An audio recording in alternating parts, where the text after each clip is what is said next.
Hey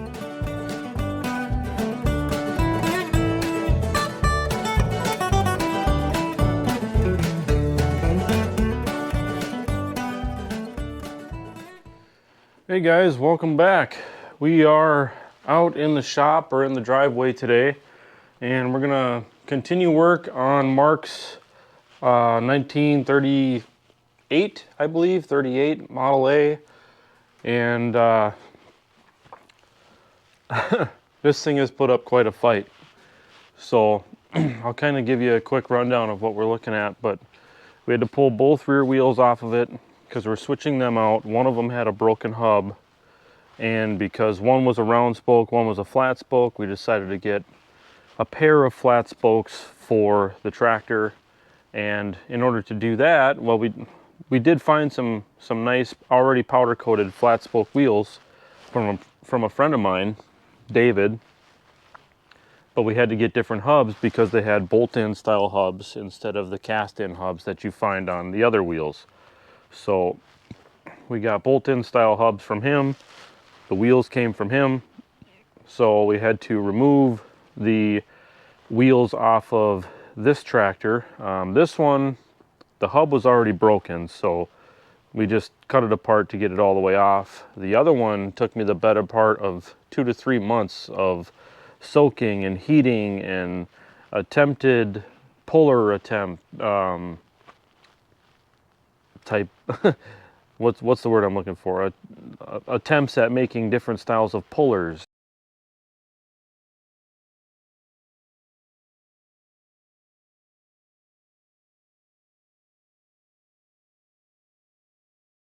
And ultimately we ended up using a 20-ton bottle jack, and I had to pick up some threaded rod, and we kind of created a puller setup using that. We tried a 6-ton jack at first. That wasn't strong enough. Then I went to a 12-ton jack. That wasn't strong enough, so then I had to go get a 20-ton jack, and that was finally strong enough to get that wheel off the axle. But these splined axles from John Deere are a very, very difficult system to get the wheels or anything to slide on, because there's so much more surface area given the, rises and valleys, or the splines, however you want to say it. There's way more surface area, plus everything, the rust kind of creeps in and locks everything in place. So unlike a smooth axle where there's a lot of surface area and a keyway, but once you break that that wheel lock wedge or the axle clamp loose, once you break that loose, you can start wiggling things around, and that stuff usually pops loose pretty easily. I've never had to use a hammer on a smooth axle with a keyway. I've never had to use heat. That's saying you won't. That's not saying you won't have to, but I have never had to do that, and I've moved a lot of wheels on axles. And these splined axles from John Deere are by far the most difficult to work with. Some people have had to put them in a press with the whole axle removed with the wheel as an assembly, and actually press the axle out of the wheel. So we're gonna go ahead and get a wheel on this side, and this is the old wheel here that we were able to get off in one piece. But you can see the rust encapsulates everything, and it just locks everything to the axle. So this one we still have to get the tire off the rim, get that switched to the other rim, and then we can put the wheel on the back of the other side. So this is the new wheel over here that's going on the flywheel side of the tractor. So that tire is already on there. We just have to get this one switched out and moved over to the other one. So let's see, what else do we have to do to this? I have to make a new shutter adjustment rod, because the threaded end that goes on to the original broke off inside the little adjustable angled 90-degree bend. I don't know what you would call it. I guess it's just an end. It's a 90-degree end that's adjustable. It's got a threaded collar on it. and the rod is stuck in the collar. I can't get it out.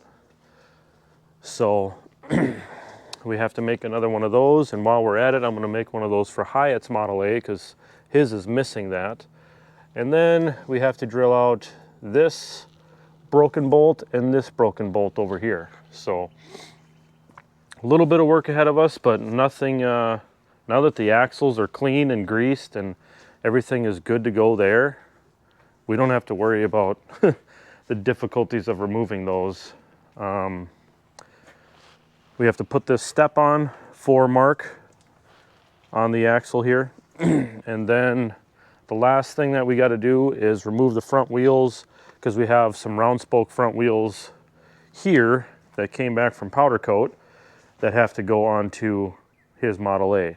So we got to get the front tires switched over to these wheels, get the bearings and everything put back in these wheels, and then the front wheels will be done as well. We do have one extra wheel that we have to switch out for Hyatt's Model A. His has some pretty bad rust damage to the rim on one of his, and they have mismatched hubs on the front wheels on his A. So we found a matching hub and wheel, and we're gonna get the tire switched over to the good rim and the bearings. So a little bit of work ahead of us for these two Model A's, but let's get started. Whew. Well, they're not as difficult to put on, but they're gonna make you sweat. I mean, look at me.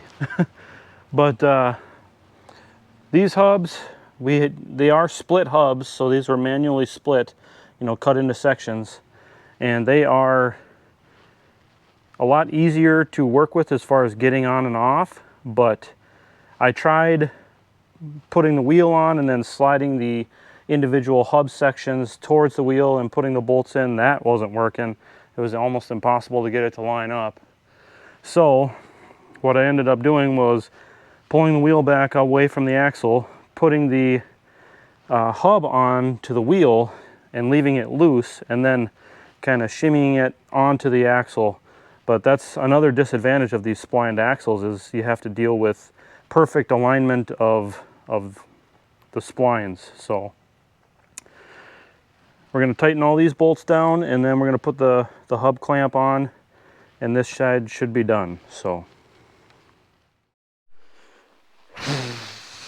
okay, we got the new wheel on, we removed the front wheels, we got the new hood on.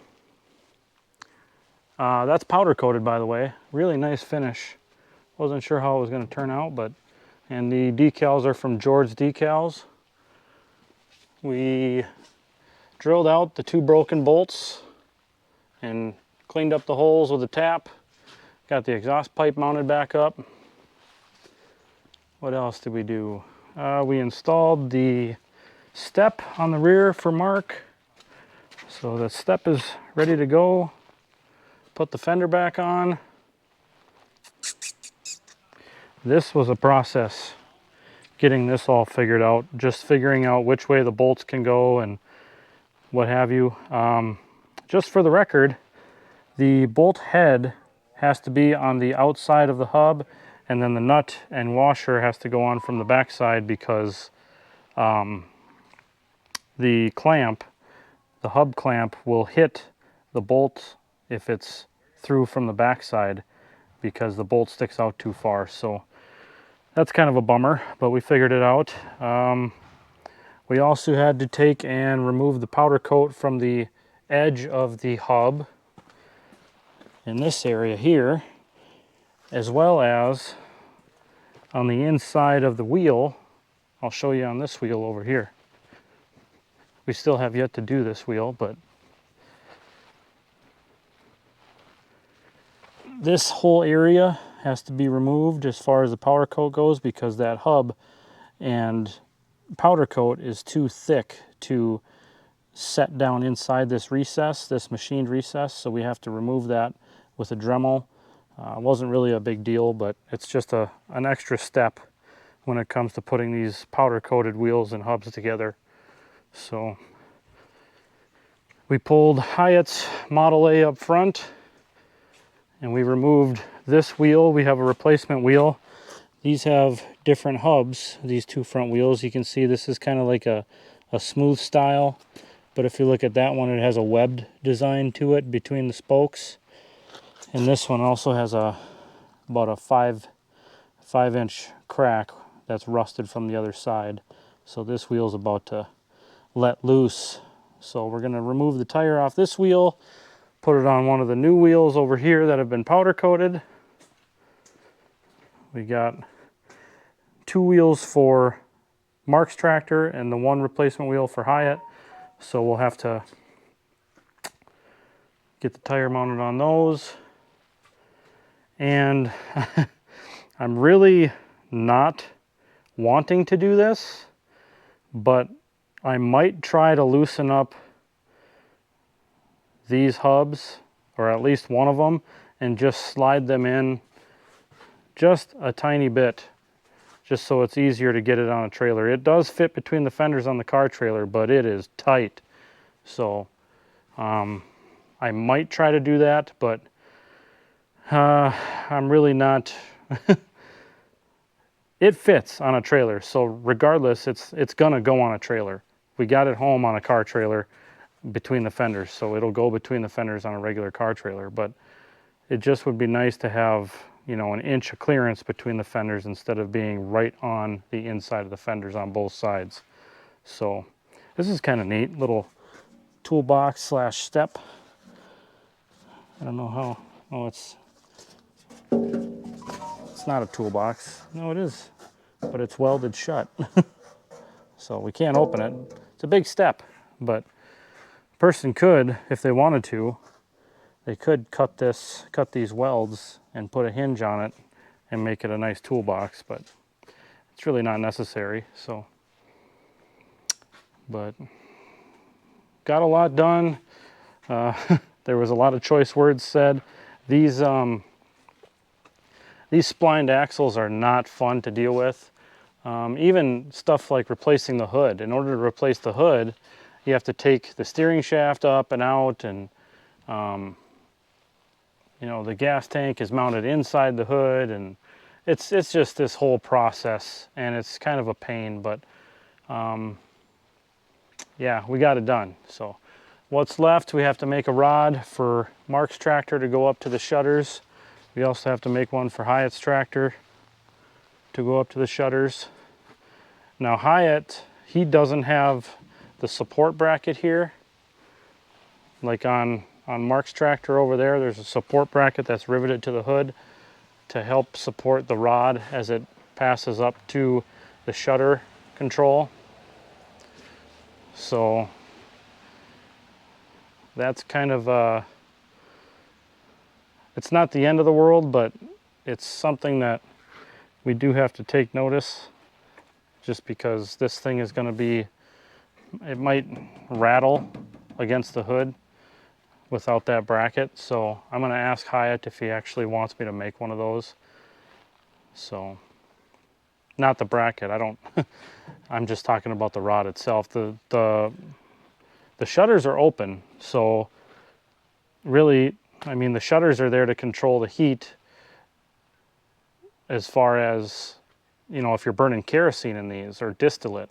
So if you were running it on gas, you'd close the shutters to get the engine up to operating temperature sooner, and then turn on the distillate or the kerosene fuel, turn off the gasoline, and you'd open the shutters, and you can control the engine temperature a little bit better with the shutters and the shutter control while you're running kerosene. So if the engine starts to, you know, cool off a little bit, and you need to get it back closer to operating temperature, you can close the shutters a bit till the temperature raises up, then you open them back up.